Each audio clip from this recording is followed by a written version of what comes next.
আমরা জমিদার লালা বাবুর কথা সবাই জানি। তিনি জমিদার ছিলেন। সেই বেলি অবসান কথা শ্রবণ করে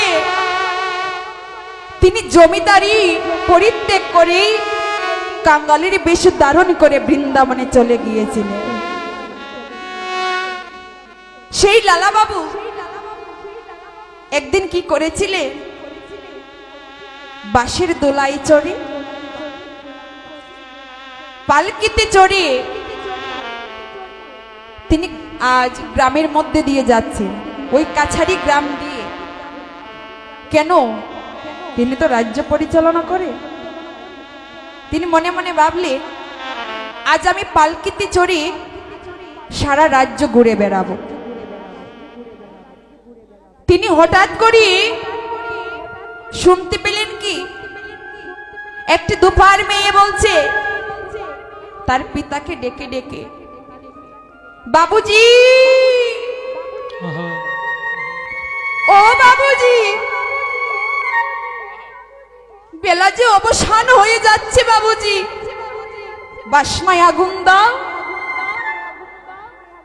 যেই না এই কথার শ্রবণ করেছে বাবা, যার যেমন ভাব সে সেমন ভাবেই কথাটা অনুভব করে। যেই না বলছে যে বাসনায় আগুন দাও, সাথে যে দাড়ি ছিল ওকে বলছে, ওই কি বলছে রে? বলছে যে বাসনায় আগুন দিতে। প্রভু, দুপার মেয়ে তো বলছে বাসনায় আগুন দিতে। ও বাবা, আগেরকার দিনে বাসনা জেলে কাপড় ধোয়ানো হতো, এখন তো কত কি বের হয়েছে। আগে ছিল বাসনা। বলছে কি বাবা, যে বেলি অবসান হয়ে যাচ্ছে, শীঘ্র করে বাসনায় আগুন দাও, কাপড়গুলো তো ধৌত করতে হবে। বেলি যদি অবসান হয়ে যায় তাহলে আমরা কেমন করি কাপড় ধৌত করব। আর সেই কথা শুনে লালা বাবু মনে মনে চিন্তা করিলেন, বাসনায় আগুন দেবার কথা বলছে, বেলি অবসান হয়ে যাচ্ছে, আমাদের জীবনী বেলা অবসান হয়ে যাচ্ছে, কিন্তু আমরা একবারে বুঝতে পারলাম না।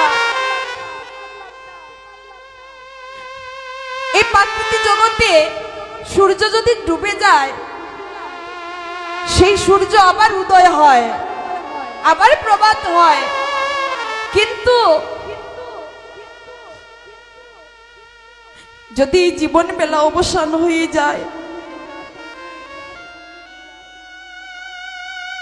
তাহলে এই জীবনে বেলা আর আসবে না।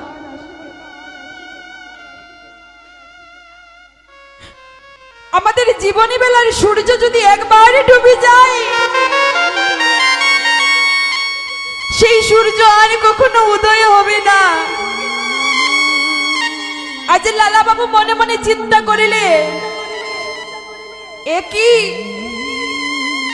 আমি জমিদারি করতে করতে আমি তো বাবু বাড়ির কথা ভুলেই গিয়েছিলাম যে আমার জীবনে বেলা অবসান হয়ে যাচ্ছে, আমাকেও আপন করে যেতে হবে। তিনি মনে মনে চিন্তা করছেন, এই সব কিছু আমি পরিত্যাগ করে দেব। ছুটে চলেছেন গৃহপানে। সেখানে গিয়ে রাজবেশ পরিত্যাগ করে বাবা একটি গেরুয়া বসন পরিধান করি, আজ গলের মধ্যে একটি গামছা, সে গামছা দিয়ে আজ গুরুদেবের কাছে যাচ্ছে। গুরুদেব, গুরুদেব। কে? আমি লালা। ও, তুমি বুঝি জমিদারের লালা? না গুরুদেব, আমি জমিদারের লালা নই, আমি বাবু নই, আমি জমিদার নয়, আমি এখন পথের কাঙাল। গুরুদেব, আমায় দীক্ষা দাও।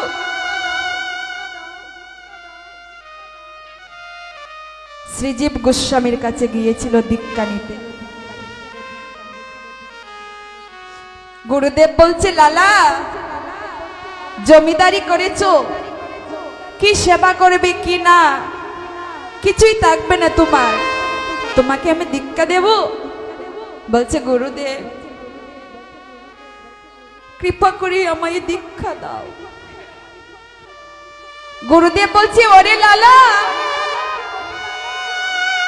তোকে আমি দীক্ষা দেব, তোকে কাঙাল হতে হবে, ধারে ধারে গিয়ে ভিক্ষে করতে হবে। বলছি, গুরুদেব তাই হবে। তুমি জানো প্রভু, এখান থেকে যদি আমি ঢাকা যেতে চাই, আমি সেই রাস্তাটা জানি। এখান থেকে যদি সিলেটে যেতে হয়, আমি রাস্তাটা জানি। কিন্তু জানেন গুরুদেব, আমি তো গোবিন্দের চরণ পানে যাব, আমি যে সেই রাস্তাটা জানি না গুরুদেব। তাই তো বলছি, কৃপা করে ওই গোবিন্দের চরণে পানে যাবার একটু সুযোগ করে দিন। তাই গৌর হরি বল।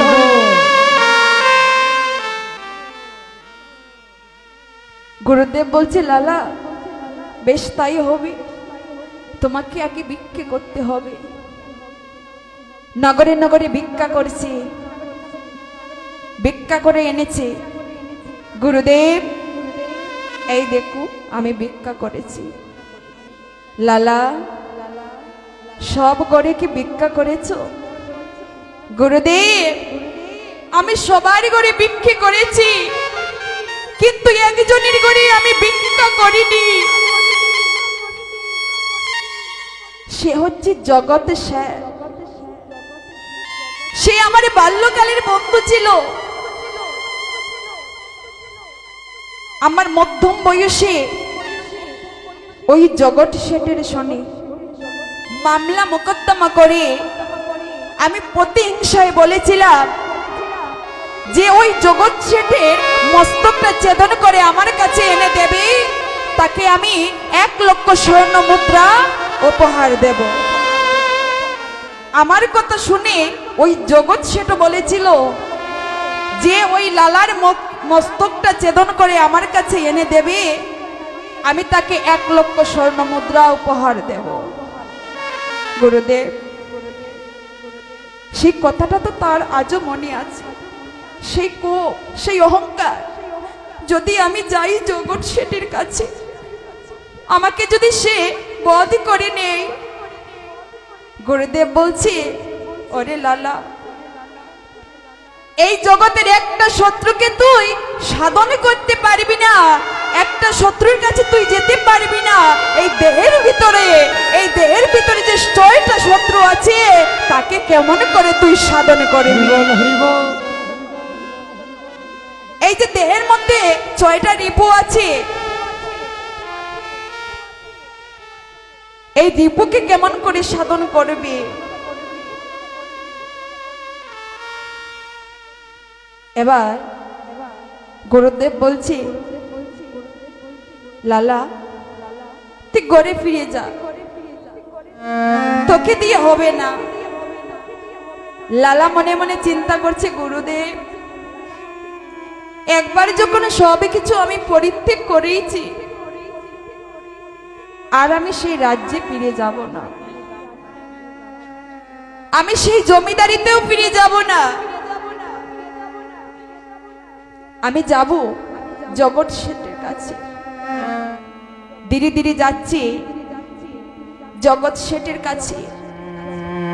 সেখানে গিয়ে দেখতে পাচ্ছে দাড়ি বসে আছে, তো দাড়িকে ডেকে বলছে, ওরে দাড়ি। জগৎ শেঠ জমিদারকে গিয়ে বল যে একজন ভিখারি এসেছে ভিক্ষা দান করতে। দাড়ি গিয়ে বলেছে জমিদারকে,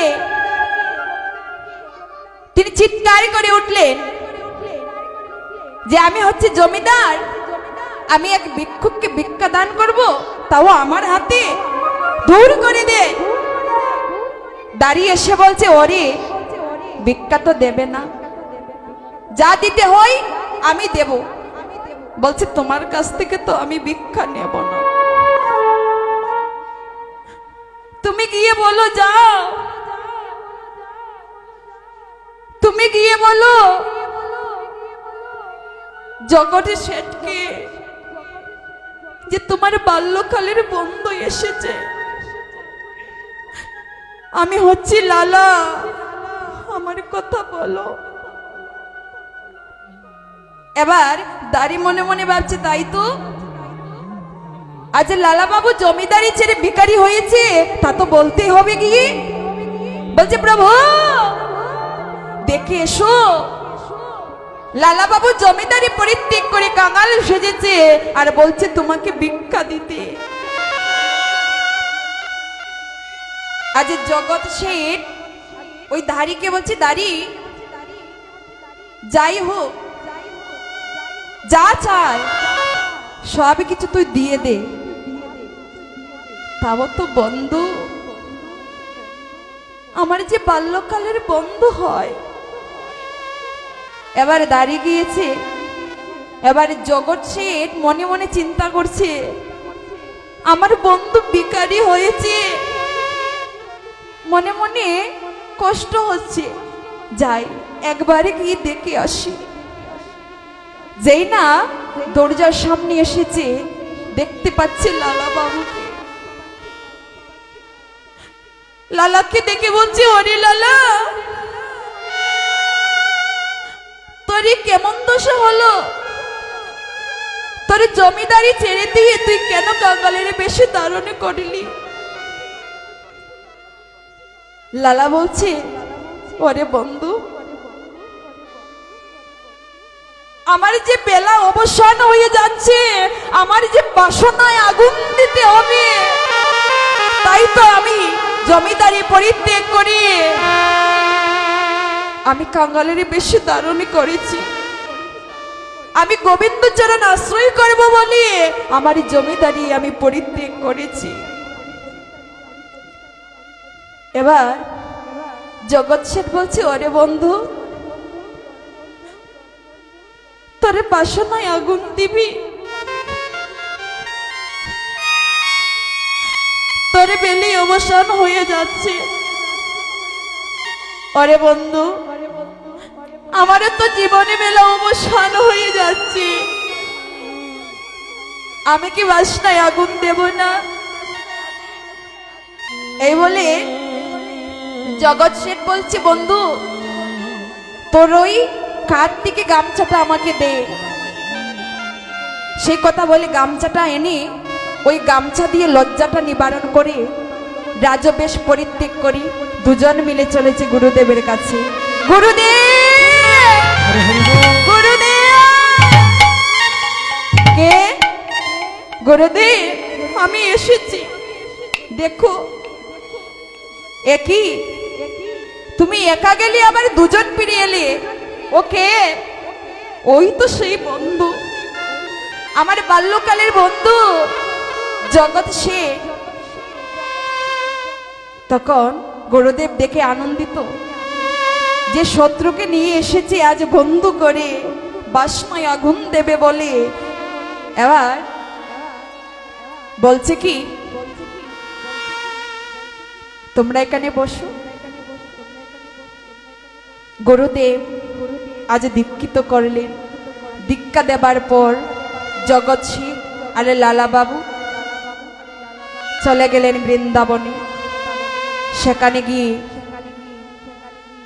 আজ কুটিরের মধ্যে বসে বসে হরি নাম কৃষ্ণ নাম করছে। যে জীবনে বেলা অবসান হয়ে যায়, যদি কৃষ্ণ নাম না করি তাহলে কি বহু নদীটা পার হতে পারবো? তাই তো তিনি বৃন্দাবনে গিয়ে সেখানে দুজনে মিলে ছোট্ট ভাঙা কুটিরে বসে বসে হরি নাম কৃষ্ণ নাম করলেন। তাই গৌর হরি বল। হরে কৃষ্ণ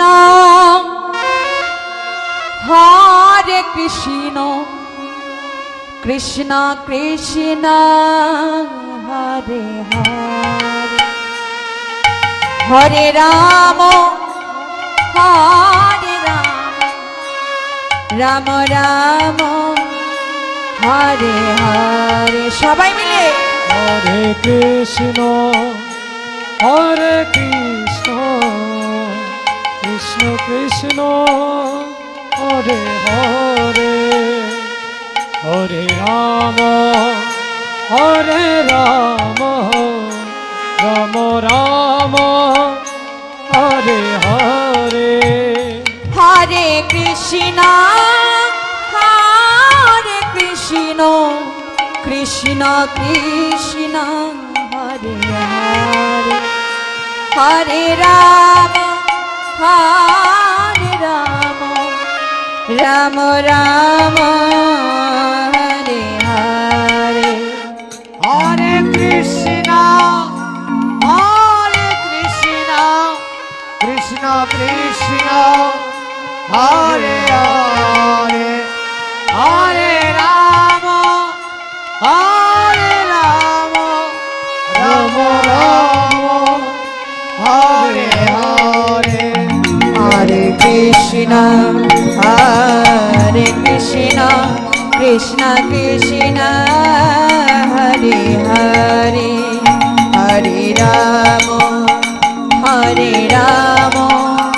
রাম রাম হরে হরে